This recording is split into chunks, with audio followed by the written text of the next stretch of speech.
सीमा और उसकी फैमिली एक किराए के मकान में रहते थे। सीमा का पति बिजनेस करता था और सीमा स्कूल में बच्चों को पढ़ाती थी। एक दिन सीमा के पति विनोद ने सीमा से कहा, अरे सीमा, सुनो, तुमसे एक बात कहनी थी। जी हाँ, कहिए ना, क्या बात है? सीमा, गांव से मेरी माँ आने वाली है, तो क्या तुम उनके साथ कुछ दिन रह सकोगी? अरे जी, आपकी माँ मेरी सासू माँ है, इसमें पूछने जैसी क्या बात है जी? वैसे भी शादी के बाद हम दोनों गांव में एक साथ कम ही रह पाए थे। वो यहाँ पर आएंगी तो बच्चों का ख्याल भी रख लेंगी। लेकिन इस बात से आप इतना क्यों डर रहे हैं और मुझे पूछ क्यों रहे हैं जी? सीमा, दरअसल बात ऐसी है, मेरी माँ काफी गुस्से वाली है। जब भी कोई भी उनकी बात नहीं सुनता तो वो गुस्से में उससे उल्टा सीधा कहती है और वो बात सच हो जाती है।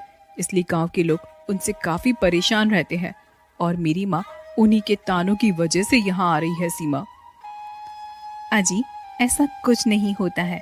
और हाँ, आपकी माँ मेरी माँ है, अपने बेटे के घर रहने आ रही है, उससे मुझे कोई फर्क नहीं पड़ता जी।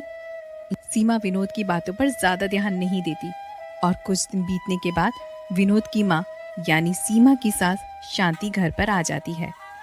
सीमा भी उस दिन घर पर ही थी। सीमा ने शांति को देखकर बड़े ही प्यार से कहा, अरे माँ जी, आ गई आप। कैसा रहा माँ जी आपका सफर?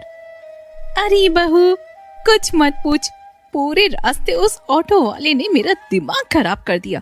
कल मुहे ने पैसे भी ज्यादा लिए, देखना उसके चारों टायर फट जाएंगे, मेरा पैसा हजम नहीं कर पाएगा वो ऑटो वाला। इतने में ही बहुत जोर से एक आवाज आती है। सीमा और शांति बाहर भागकर जाकर देखते हैं तो वाकई में ऑटो वाले के चारों टायर फट चुके थे। ये देखकर सीमा सोच में पड़ जाती है और मन ही मन कहती है, कहीं विनोद जो कह रहे थे वो सच में तो सच नहीं है, या फिर ये अनजाने में गर्मी के कारण हुआ है। सीमा उस ऑटो वाले की बात पर ज्यादा ध्यान नहीं देती और अपनी सास की खूब खातिरदारी करती है, जिससे खुश होकर शांति अपनी बहू से कहती है, अरे वारी बहू, तूने तो मेरी सारी थकान ही उतार दी बेटी। मेरी इतनी सेवा की तूने, भगवान करे तो टीचर से प्रिंसिपल बन जाए। उनके इतना कहते ही सीमा का फोन बजता है और स्कूल में उसे फौरन बुलाया जाता है, जहां पर सीमा को अच्छे परफॉर्मेंस की वजह से टीचर से वाइस प्रिंसिपल का पद मिल जाता है, जिसे देखकर सीमा खुशी के मारे फूले नहीं समाती और घर आकर विनोद से कहती है, अजी सुनिए जी, मैं हमेशा आपसे न कहती थी कि मेरा सपना वाइस प्रिंसिपल बनने का है। आज वो सपना मेरा अचानक से पूरा हो गया, मैं बहुत खुश हूँ जी। अरे वाह सीमा, ये तो मेरी माँ के शुभ कदम पड़ने का नतीजा है। जी, माँ जी की बात से याद आया, उन्होंने आज ही सुबह मुझे इस तरह की बात कही थी विनोद, और इसका मतलब तुम्हारी माँ जो कहती है शायद वो सच में सच हो जाता है।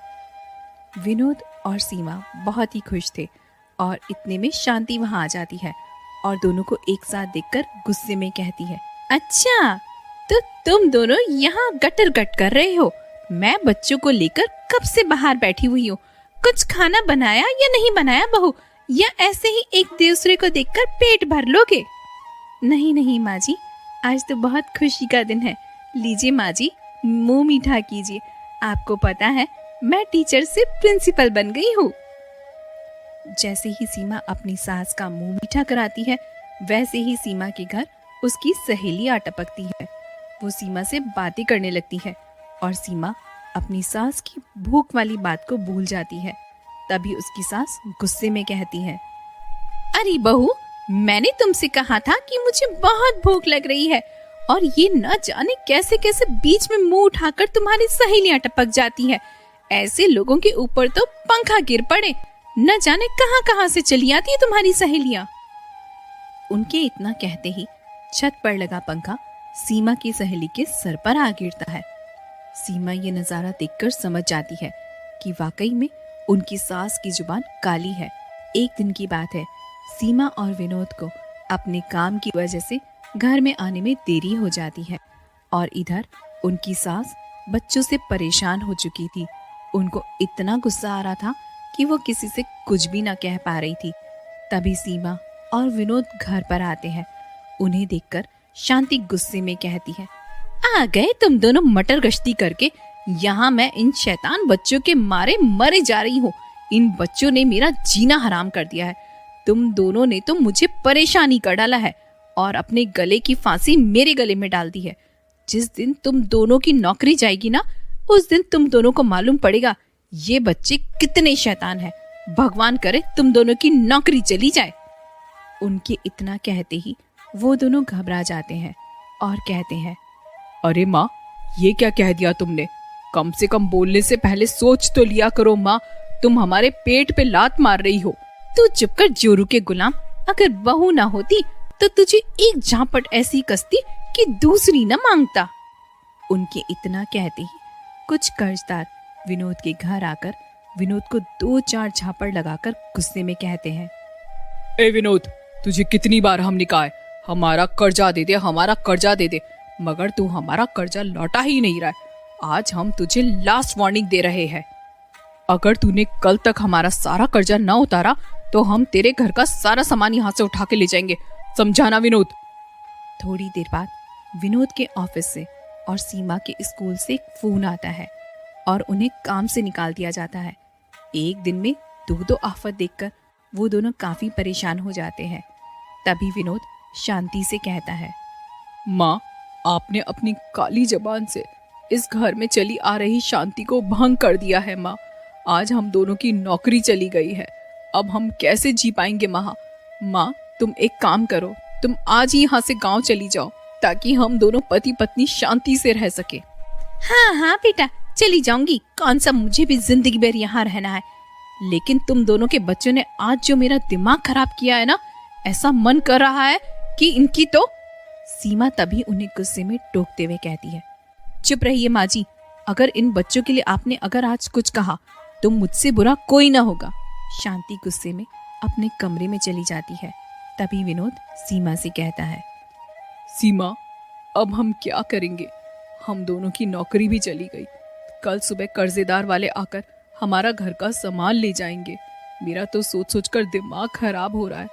एक काम करते हैं सीमा, कुछ दिनों के लिए हम भी गांव चल पड़ते हैं। जी नहीं नहीं जी, हम गांव जाकर क्या करेंगे? और जिसने हमें इस मुसीबत में डाला है उनकी काली जुबान ही अब हमें इस मुसीबत से निकालेगी। मैं समझा नहीं सीमा, तुम क्या बोल रही हो? अगर माँ यहाँ रुकी तो हमें सड़क पर भीख मंगवा देंगी। नहीं जी, मेरे पास एक तरकीब है। तुम्हारी माँ की काली जुबान है, वो जो भी कहती है वो सच हो जाता है। उनकी इस जुबान का फायदा उठाते हुए हम उन्हें गांव भी भेज देंगे और अपनी नौकरी भी पालेंगे और कर्जदार से छुटकारा भी पालेंगे जी। सीमा विनोद के कान में वो तरकीब बताती है और योजना के अनुसार माँ के कमरे में जाकर कहती है, माँ जी, मैंने आपसे गलत बोला, उसके लिए मुझे आप माफ कर दीजिए। ठीक है बहू, अब बोल, क्या लेने आई है यहाँ पर?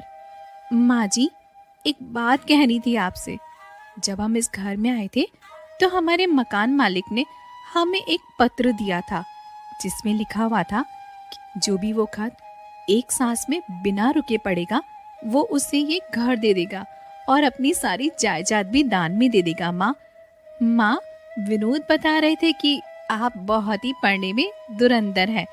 माँ, आप अपने बेटे के लिए तो इतना कर ही सकती हैं ना। आप इस खत को एक सांस में पढ़ दीजिए ताकि हमें हमारे कर्जदारों से छुटकारा मिल जाए। ठीक है बहू, कौन सा पत्र है बता मुझे। जब मैं गांव वालों को एक सांस में गाली दे सकती हूँ तो ये खत कौन सी बड़ी चीज है। मैं शांति काली जुबान की औरत हूँ। मैं जो कुछ भी कहती हूँ वो सच हो जाता है।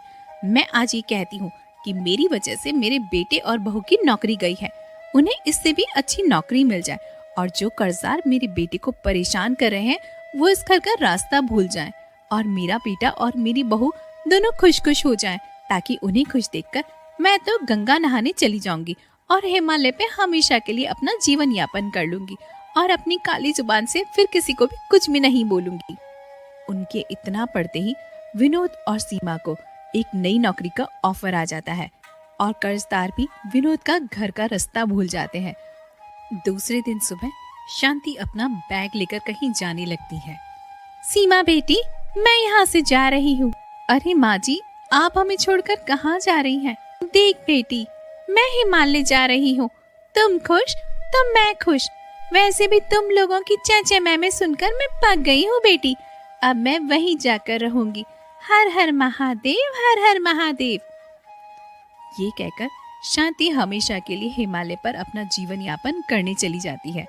सीमा की सूझबूझ ने अपनी सास से पीछा भी छुड़ा लिया और अपना जीवन खुशी खुशी भी बिता लिया।